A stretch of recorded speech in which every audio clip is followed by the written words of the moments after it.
Olá, bom dia! Nada melhor do que iniciar o sábado falando de saúde. E no programa Raio X de hoje, vamos conhecer uma doença que acomete os ossos causando a morte do membro, a osteonecrose. E quem conversa com a gente a respeito desse assunto é o ortopedista Apolinário Magno. Você acompanha também a psiquiatra Sâmia do Alibe, falando sobre o desafio para vencer a dependência das drogas. Tudo isso e muito mais, você confere agora. A osteonecrose é uma doença que atinge os ossos, causando vascularização e morte do osso. A doença não é muito comum e atinge principalmente pessoas entre 30 e 50 anos. Você já ouviu falar em osteonecrose? Essa doença ocorre quando o osso perde a sua vascularização e o osso morre. A osteonecrose também é conhecida como necrose asséptica, necrose avascular ou necrose isquêmica. E para falar desse assunto, converso com o ortopedista Dr. Apolinário Magno. Olá, Dr. Apolinário. Olá. Bom dia, tudo bom com o senhor? Tudo bem. É um prazer receber o senhor aqui no nosso programa. Doutor, nós vamos abordar no nosso programa o caso de um paciente que o senhor já atende, né? Ele procurou a gente, mandou um e-mail para o nosso programa, para o programa Raio X MA, é o caso do Radisson Wagner. Ele disse para a gente o seguinte: para quem ainda não sabe, eu estou fazendo um tratamento ortopédico conservador, um problema ósseo que foi diagnosticado na minha perna direita, e isso aconteceu com o Radisson no dia 9 de abril de 2015. E na leitura médica, denominada de osteonecrose da epífise femoral. Desde o final de outubro do ano passado, ele vinha sentindo muitas dores no quadril e exatamente na articulação da perna, dificultando a locomoção do Radisson. Então, por isso, em razão desse tratamento, em um primeiro momento, ele resolveu se afastar das atividades profissionais. Além de evitar as dores, preservar também o membro que já tem esse problema, para evitar que se agravasse o problema e consequências piores fossem detectadas. Ele ainda disse o seguinte: não está descartada a possibilidade de uma cirurgia. E esse período de reclusão social e limitação física é necessário, mas é passageiro, pois ele pretende voltar totalmente às suas atividades físicas e ter uma vida saudável. Então, ele disse ainda o seguinte, que ele é ciente da sua recuperação, ou seja, a recuperação dele é lenta, porém, o que resta a ele é ter paciência e esperança. Então, ele quer voltar a ter uma vida normal, é o que ele deseja. Então, doutor, nós aqui do programa Raio X MA, Radisson, desejamos para você uma boa recuperação. Doutor, explique para a gente, para os nossos telespectadores, na realidade, ele faz tratamento com o senhor. Sim. Certo. O que está acontecendo? O que aconteceu no caso dele? O Radisson, há mais ou menos uns 30 dias atrás, um pouco mais, ele apareceu no consultório, né?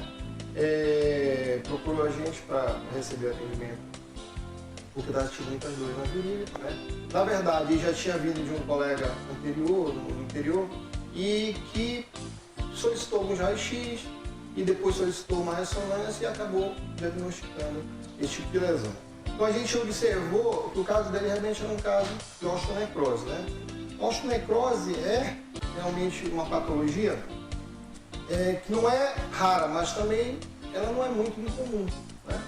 Então assim, é como se a cabeça do fêmur, do osso do fêmur, é como se ela amolecesse. É como você disse, Rita, é uma necrose avascular. Necrose quer dizer morte. Avascular por falta de sangue. Então esse osso ele vai realmente morrendo? Ele vai morrendo. E a morte celular das células ósseas, que a gente chama de osteose, causa como se fosse um amolecimento da cabeça desse osso. Ela não acontece só no fêmur, ela pode acontecer em outros ossos e em outras partes do próprio fêmur, como a parte do joelho. Mas assim, na cabeça do fêmur, ela realmente traz normalmente traz uma consequência maior, né? Então é como se a cabeça do fêmur amolecesse, vamos dizer assim. Há a morte celular, e com essa morte celular, a dureza do osso perde. Então, ela fica muito suscetível quando você dá o passo, na hora que você anda, o impacto da cabeça do fêmur com o componente que agrega ele, que é o acetábulo, há uma grande probabilidade de deformar essa cabeça, porque é uma cabeça mole. entendeu? Então ela acaba, vamos dizer assim, deformando pelo trauma da cabeça do fêmur dentro do quadril. É fácil identificar essa doença? O que o paciente sente? O que a pessoa sente quando já realmente começa a sentir alguma dor, alguma coisa? O que ele sente? A gente, na verdade, tem que estar bem atento. O ortopedista tem que estar atento. Muitas das vezes, uma osteonecrose da cabeça femoral, ela pode passar despercebida. Porque as dores que ela causa, às vezes são resultado de outras patologias que são menos sérias. É uma dor na virilha, às vezes uma dor no glúteo, aqui atrás, no bumbum, às vezes uma dor na coxa, às vezes até uma dor próxima do joelho. E vocês, o que tem a ver o joelho com o quadril? Mas às vezes a dor que o paciente sente é no joelho. Então, muitas das vezes, a gente tem que estar, a gente tem que olhar a idade comum é entre os 30 e os 50 anos, né? Então, assim, a gente tem que estar de olho, a gente tem que estar atento por esses sintomas. Então, às vezes são sintomas corriqueiros, que você dorme de mau jeito, às vezes você faz uma distensão do músculo da virilha jogando futebol, fazendo uma atividade física. Aí no dia a dia até passa despercebido e acha que não é nada. Não, às vezes pode passar, então a gente tem que estar atento. O paciente, ele traz pra gente o sintoma, mas a gente tem que ter a perspicácia de imaginar o que pode ser.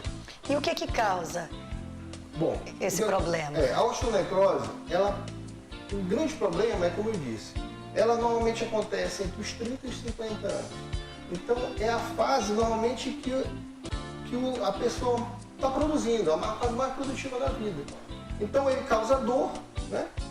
Às vezes, o diagnóstico fica difícil porque o raio-x nas fases iniciais, às vezes, ele não diz pra gente que o paciente tem a osteonecrose, não é visível o raio-x, muitas vezes, né?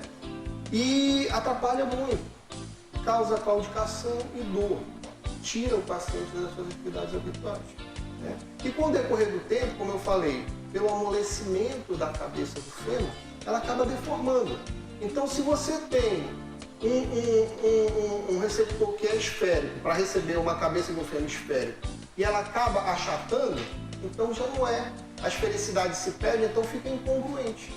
Então, essa incongruência, esse achatamento, essa deformidade da cabeça do fêmur, faz com que haja um desgaste prematuro da cartilagem da cabeça do fêmur e que isso gera muita dor. E esse processo, doutor, não tem mais como voltar? Perdeu, como você disse, que vai perdendo a cabeça do fêmur. Então, perdeu, não volta mais? Porque assim, quando você já tem a deformidade é irreversível. Porque a cabeça do fêmur, ela deforma e depois de um tempo, ela ossifica. Só que aquela deformidade, ela fica assim.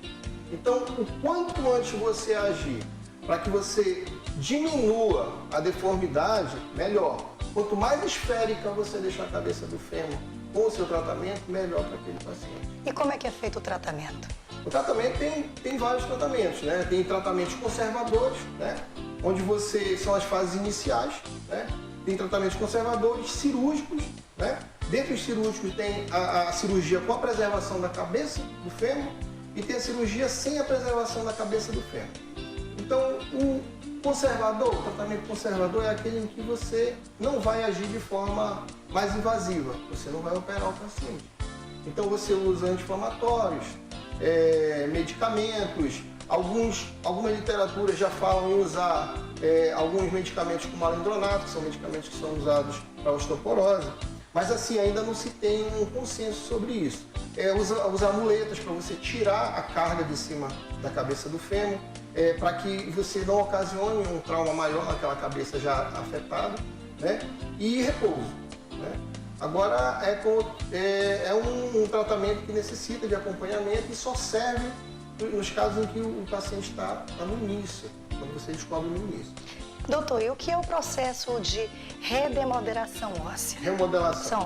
Que processo é esse? A remodelação óssea seria aquela onde a cabeça do fêmur remodelaria, entendeu? Mas remodelar nem sempre quer dizer voltar à forma esférica como era antes. Remodelar é a última fase, onde a cabeça do fêmur seria, novamente, teria a dureza próxima à cabeça do fêmur antes da doença, né? Então ela não fica para sempre mole, né? Essa remodelação seria aquela em que a cabeça do fêmur, vamos dizer assim, deixa eu usar um termo, recalcificaria. Ela teria de novo a dureza que ela teria antes de ser afetada pela osteonecrose. Mas aí, se ela já estiver deformada, ela remodela deformada. Se a gente conseguir manter a esfericidade mínima, ela remodela daquele jeito que ela está. Entendeu? Mas isso, no caso, não impede que a pessoa que, depois do diagnóstico, isso não impede, com o avanço do problema, não impede que a pessoa vá perdendo os movimentos ou coisas assim, não? Não, a perda do movimento não. O que a gente faz? A gente tira, nós tiramos a carga, a gente coloca o paciente de muleta, né? E faz, quando nos estágios iniciais, onde há só a congestão e o mínimo de deformidade, a gente faz a foragem, né? Nos casos mais graves, a gente, infelizmente, às vezes tem que fazer uma prótese, que aí você tem que tirar a cabeça do fêmur e substituir por uma prótese de metal, né? Mas não, normalmente você não perde o movimento, você não deixa de andar. O que acontece nos casos mais graves... Anda com dificuldade. Anda com dificuldade, mas não deixa de andar. Mas assim, quando você tem uma deformidade muito grande, essa deformidade ela é causadora de muita dor, né? Então o ideal mesmo é se descobrir no início e tratar para que essa cabeça do fêmur ela fique o menos possível deformada. Porque às vezes é difícil você pega às vezes o paciente com algum tipo de deformidade. O Radisson ele tem uma deformidade da cabeça femoral ainda considerada leve, né? Então a gente espera realmente que com o tratamento a gente tenha um resultado bom e que ele tenha uma atividade de razoável para boa. Ainda bem que no caso do Radisson foi descoberto logo no começo, né? Então, gostaria de agradecer a sua presença aqui no nosso programa Raio-X MA, ter esclarecido a dúvida do Radisson e com certeza a dúvida dos nossos telespectadores. Eu que agradeço a possibilidade de participar. Então agora você já sabe, procure um profissional e todo tratamento descoberto no começo tem cura.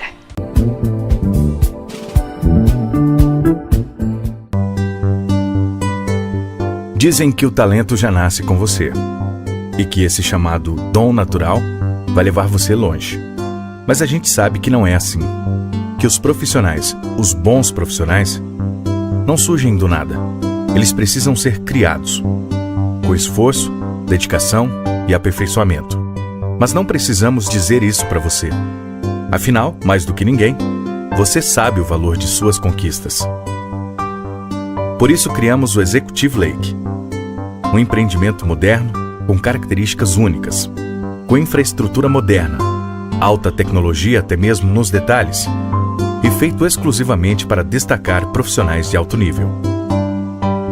Venha conhecer todas as vantagens de montar o seu consultório ou escritório aqui. Executive Lake. Ultrapasse suas expectativas. A Ótica Maia traz com exclusividade para o Maranhão a primeira máquina de fabricação de lentes digitais. Agora suas lentes com qualidade digital. Lentes grossas é coisa do passado. Essa é a tecnologia do passado, todo mundo faz. Essa é a tecnologia do futuro, só a Ótica Maia faz. Lentes digitais Maia Line, alta tecnologia à sua disposição. Óticas Maia, 45 anos à frente de todos. Cuide dos seus olhos da melhor maneira. Venha a Oftalmo Centro. Excelência em cirurgias e o melhor corpo clínico da cidade. Aqui a qualidade de vida dos pacientes vem em primeiro lugar. Oferecemos consultas, exames, domínio de lentes, cirurgias de catarata, glaucoma e retina e outras. Conheça a Oftalmo Centro. Nós temos todos os recursos tecnológicos necessários para cuidar de você. Mas principalmente temos o seu médico. Atendemos particular e convênio.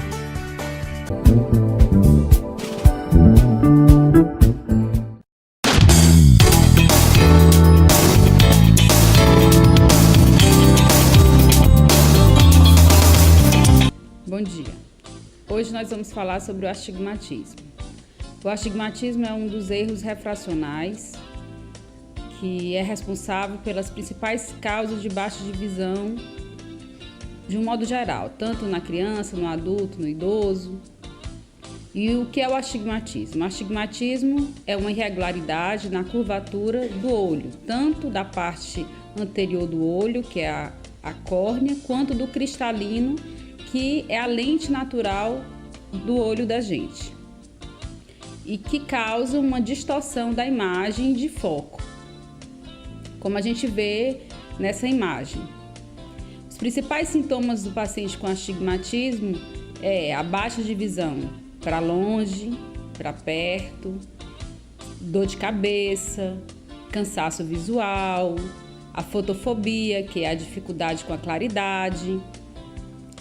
Os fatores de risco que para o paciente ter astigmatismo pode ser trauma, cirurgia e a própria herança familiar. Como corrigir esse problema, o astigmatismo? Com óculos, lente de contato ou até mesmo com procedimento cirúrgico, que é o procedimento refrativo, de cirurgia refrativa. A dependência química, sem dúvidas, é uma doença que destrói sonhos, famílias, amizades, relacionamentos e deixa a pessoa em constante aprisionamento em um mundo solitário e obscuro. Para esclarecer um pouco como funciona a mente de um dependente químico, converso com a psiquiatra Sâmia Jamile. Doutora Jamile, seja bem-vinda ao programa Raio X MA. Eu agradeço. Obrigada pelo convite, Rita. Doutora, fale para os nossos telespectadores. Vamos agora começar o nosso bate-papo abordando o uso do crack. Na realidade, quais são os sintomas e como que a pessoa se torna dependente dessa droga que, infelizmente, destrói o ser humano? Bem, Rita, os sintomas da dependência do crack estão todos relacionados à dificuldade que o indivíduo que usa o crack tem em se controlar, em controlar esse uso. Então, ele deixa de trabalhar, ele deixa de fazer suas atividades, ele deixa de se relacionar com as pessoas, tudo em detrimento desse uso. E ele começa também a apresentar sintomas e sinais de tolerância e de abstinência. O que seria isso? Tolerância. Esse indivíduo começa a ter que usar cada vez mais e mais quantidades de crack para ter os mesmos sintomas que ele tinha antes. E abstinência, ele começa a entrar em síndrome de abstinência de crack toda vez que ele diminui ou interrompe o uso do crack abruptamente. Então, esse indivíduo, ele começa a... Toda a rotina dele, ela se modifica em função de buscar o crack, de usar o crack ou de se recuperar do efeito do crack.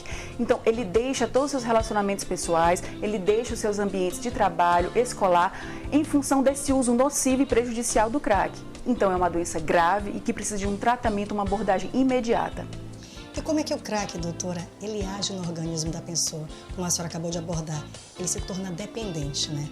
É difícil encontrar uma pessoa que uma vez experimentou, fez uso do crack, que não se torne dependente. Como é que essa droga age no organismo? O crack é uma substância derivada da cocaína e ele entra no organismo do ser humano de forma inalada, através do fumar, né? Fumar o cachimbo do crack. Então o indivíduo aspira a fumaça do crack, essa substância vai para os alvéolos pulmonares e dos alvéolos pulmonares para a corrente sanguínea e para o cérebro. No cérebro, o crack tem um efeito euforizante, causa um efeito de bem-estar, de prazer. E o indivíduo, ele quer mais daquela sensação.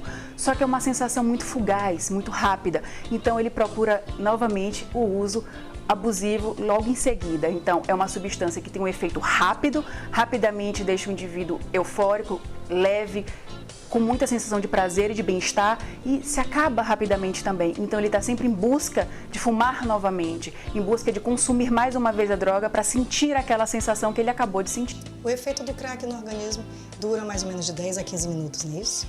Talvez até um pouco menos. Ele começa a atuar muito rapidamente, em questão de segundos, o indivíduo sente as sensações euforizantes que o crack proporciona e dura alguns poucos minutos, por isso que o indivíduo quer sempre mais. E daí o crack tem um potencial tão grande de causar uma dependência tão nociva, até mais do que a cocaína aspirada. Doutora, e de que forma que pode fazer o tratamento dessa pessoa para que ele possa se livrar desse vício? Bem, o tratamento da dependência de crack, Rita, é um tratamento que vai levar em consideração o estágio ou a gravidade da dependência no qual aquele indivíduo se encontra. Ou seja, pode ser desde um tratamento a nível ambulatorial, onde esse indivíduo apenas se consulta, tem uma avaliação psiquiátrica, uma avaliação psicológica, onde há necessário ou não uso das medicações e vai para sua casa ficar com o suporte da sua família. Isso são para casos leves. Casos graves de dependência do crack, normalmente a gente precisa que haja uma desintoxicação em um ambiente fechado, ou seja, uma internação pelo menos breve, para que aquele indivíduo consiga passar pelo período mais crítico da abstinência do crack. Então, ele seria internado voluntariamente ou involuntariamente, dependendo da sua decisão e do suporte familiar. E depois que ele saísse dessa internação, aí sim ele teria esse atendimento ambulatorial. Mas é sempre bom lembrar que o principal é o desejo, é a vontade desse indivíduo em parar, em querer se livrar do crack, em querer ficar bom dessa dependência que só traz realmente prejuízos gravíssimos para a vida desse indivíduo. Em relação à abstinência, como é que o organismo fica? Como é que o corpo fala em relação a essa abstinência? A abstinência do crack é uma abstinência extremamente nociva, é uma abstinência que traz muitos prejuízos para o indivíduo. Ele apresenta sintomas tanto físicos quanto sintomas psicológicos. Então, sintomas físicos, ele tem tremores, ele tem dores abdominais, ele tem dores de cabeça, ele pode ter náuseas, ele pode ter uma extrema agitação psicomotora, aí já vamos passar por sintomas psicológicos. Ele pode ficar confuso, ele pode ter alucinações auditivas, alucinações visuais, ele pode ter até inclusive delírios persecutórios, ele pode ter confusão mental, ele pode ter uma série de sintomas físicos e mentais extremamente desagradáveis que o fazem buscar ajuda, ou então que os familiares ou as pessoas ao redor levem até um serviço de pronto atendimento. Durante o uso do crack, doutora, a maioria das pessoas que são viciadas nessa droga, eles não sentem vontade de comer, né? Não sentem vontade de higiene pessoal, enfim, realmente ficam jogados às traças. Por que isso acontece? Isso acontece porque o crack ele é uma substância com um altíssimo poder de causar compulsão, de causar desejo em usar aquela droga imediatamente. Então o indivíduo ele deixa tudo e todas as atividades dele são em busca só de adquirir e usar a droga. Então ele deixa de se cuidar, ele deixa de se alimentar e ele deixa de se relacionar com as pessoas e com o seu ambiente só em função de buscar a droga. E além do mais, o crack também é uma substância anorexígena, ou seja, ela faz com que o indivíduo perca realmente o apetite. Então ele emagrece muito porque ele não tem fome, não tem desejo de comer, consequentemente ele perde nutrientes, ele acaba adoecendo por outras coisas. Então o usuário compulsivo de crack, além da dependência química, ele pode ter uma série de outras doenças como pneumonia, infecções respiratórias e outras infecções que podem atingi-lo concomitantemente à dependência química. Doutora, então qual seria a melhor forma para tratar um dependente químico, no caso do tema que nós estamos abordando, o crack? De que forma que pode tratar essa pessoa? E com que ele realmente volte a se inserir na sociedade? O tratamento é sempre feito por uma equipe multiprofissional. Esse indivíduo deve buscar uma ajuda médica de um psiquiatra, uma ajuda psicológica e a ajuda dos diversos profissionais que podem, de uma certa forma, assisti-lo. Então, nós temos instituições hoje, no serviço público, que podem oferecer essa ajuda multiprofissional a esse indivíduo que quer realmente deixar de usar a droga e quer retomar a sua vida. Então, ele tem que buscar ajuda médica e nesse local ele vai ter todo o acolhimento, ele vai ter toda a orientação de como ele deve fazer. Se for necessário o uso da medicação, ele será medicado, ele vai ter um acompanhamento psicológico, então ele deve buscar ajuda nos locais onde há esse oferecimento de ajuda ao usuário de álcool e de drogas como crack, cocaína e maconha. E o que pode levar um indivíduo ao uso do crack? Bem, o que pode levar o indivíduo ao uso do crack realmente vai desde fatores genéticos até fatores ambientais e fatores psicológicos. Então, por exemplo, indivíduos que vêm de lares muito disfuncionais, que convivem com pais que são usuários de drogas ou de bebidas alcoólicas, que vêm de lares onde há diversos conflitos familiares ou que sofreram maus tratos ou abusos.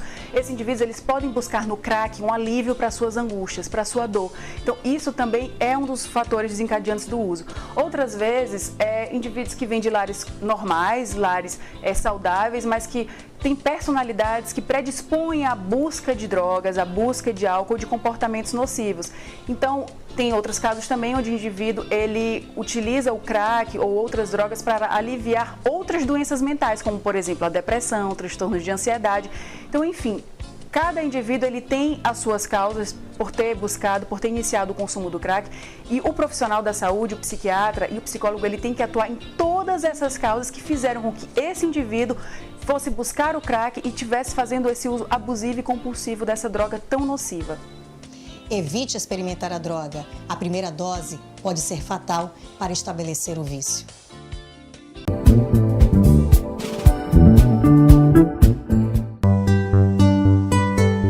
Dizem que o talento já nasce com você e que esse chamado dom natural vai levar você longe.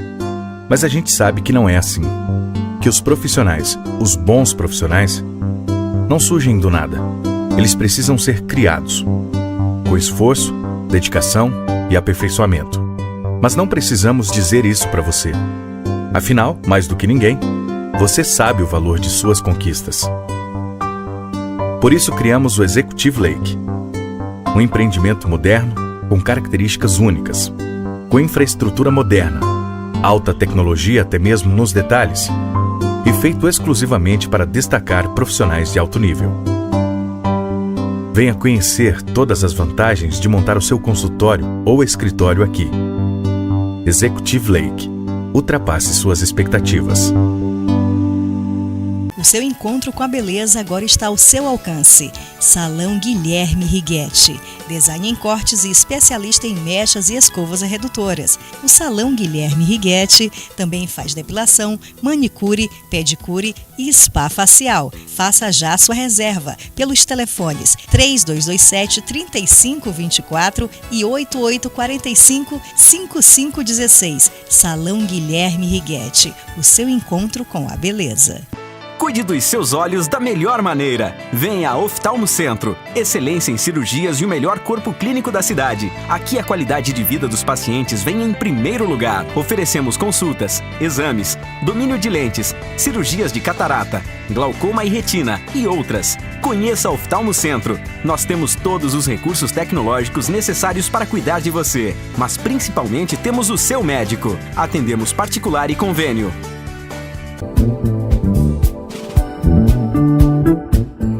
A ambliopia, popularmente conhecida por olho preguiçoso, é a redução da visão em um dos olhos que não foi usado adequadamente nos primeiros estágios da infância e precisa ser tratada. Olá, a gente vai conversar sobre o olho preguiçoso, que mais tecnicamente é conhecido como ambliopia. Então, a ambliopia ela se caracteriza por uma baixa de visão num olho que anatomicamente é normal. Então, quem olha para a pessoa amblíope, para a criança amblíope, não é capaz de perceber qualquer alteração, a não ser que vá fazer a medida da visão daquela criança e aí se dá conta que existe uma baixa visual. Como isso não é perceptível, se a criança for pequena, que ainda não saiba falar, caso ela não faça um exame de rotina, passa despercebido. Aí só vai ser diagnosticado quando ela já conseguir verbalizar, em geral quando vai para a escola por volta de 5 anos de idade, e muitas das vezes já está um pouco tarde para iniciar o tratamento. Então o ideal é, seguindo aquela sequência, que a criança faça o teste do olhinho, tendo feito o teste do olhinho por volta de 6 a 12 meses de vida, faça o primeiro exame oftalmológico. Nesse exame avaliado visão, avaliado o grau da criança, fundo de olho, e aí sim, se detectada uma ambliopia, está numa época boa para ser tratada. O que pode causar ambliopia? Poderia ser uma catarata, alguma outra alteração de retina, ou que leve o próximo da retina, no vítreo, que leva a alteração da transparência do olho, alteração de grau, às vezes um olho com um grau muito mais alto que outro, e o mais comum é o estrabismo. O estrabismo, se for grande, ele é francamente percebido, mas se ele for pequeno, passa despercebido também. Então, realmente é importante essa avaliação precoce entre 6 e 12 meses de vida.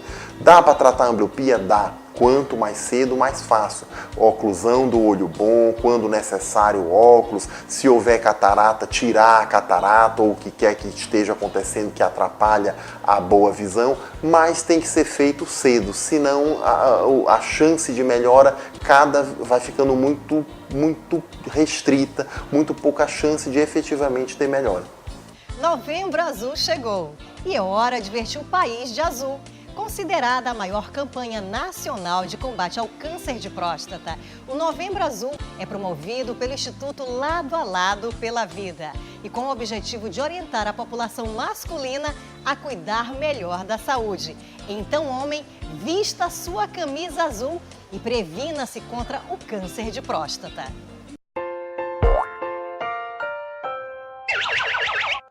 Por ano, são diagnosticados 69 mil novos casos de câncer de próstata. Descoberta precocemente, a doença tem 90% de chance de cura. Ajude a mudar essa estatística. Compartilhe a informação de que cuidar da saúde também é coisa de homem.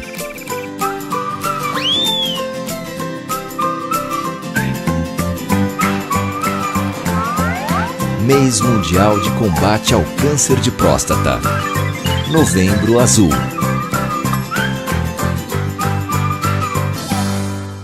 Não deixe de acompanhar o nosso Instagram e nossa fanpage no Facebook, a MBMA. E deixe sua sugestão sobre temas da saúde que você gostaria de ver no nosso programa. O nosso programa chegou ao fim, mas no próximo sábado eu espero você aqui na TV Difusora às 10h30 da manhã. Até o próximo programa.